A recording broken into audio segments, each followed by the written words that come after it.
கட்டியெழுப்பப்பட்ட அமைப்புகள் தொடர்பில் எத்தனை கருத்துக்களை முன்வைத்தாலும் அவற்றை முறையாக புரிந்து கொள்ளவோ காது கொடுக்காமல் செயல்பட்டதாலும் இனவாதத்தை தமது அரசியல் நோக்கங்களுக்காக பயன்படுத்தி கொண்டமையினால் உயிர்த்த ஞாயிறு தின தாக்குதல் சம்பவம் இடம்பெற்றது.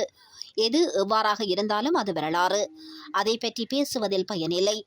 மேற்குறிப்பிட்டது போன்று ஜனாதிபதியின் கருத்தை கேட்டதும் எனக்கு ஏற்பட்ட மகிழ்ச்சி எல்லையற்றதாகும். பல வருடங்கள் சேகரித்த தகவல்களே எங்களிடம் இருக்கின்றன.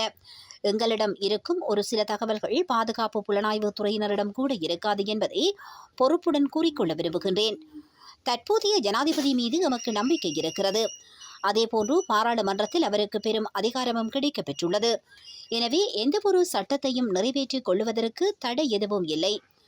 ஞானசார தேரர் இனவாதி என்று என்னை விமர்சித்தார்கள். மீண்டும் உள்ளடக்கங்களை பேசி சிக்கல்களை உருவாக்க நாங்கள் விரும்பவில்லை. சட்டத்தின் ஆட்சியை நிலைநாட்டுவது தொடர்பில் கலந்துரையாடப்படுகிறது. அது மிகவும் முக்கியமானது.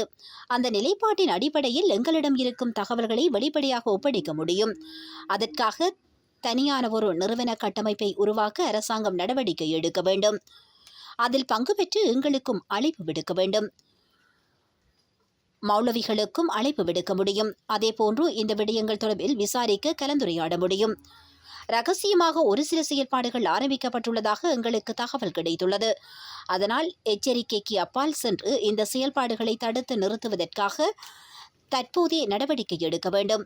இனவாதம் இல்லை, சமயவாதம் இல்லை என்று கூறிக்கொண்டாலும் இனவாதம், சமயவாதம், பிரிவினைவாதம் என்றால் என்ன என்பது தொடர்பில் அரசாங்கம் கூற முற்படுவது இல்லை.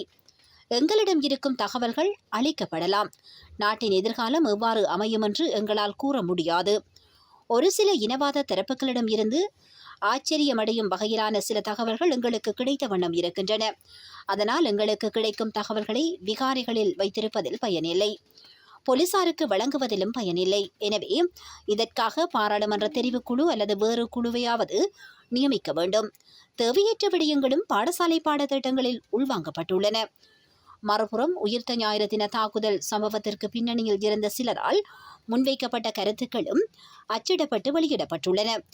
இதுபோன்ற தகவல்களை எங்களால் பெற்றுக்கொள்ள முடியும் என்றும் அவர் தெரிவித்துள்ளார்.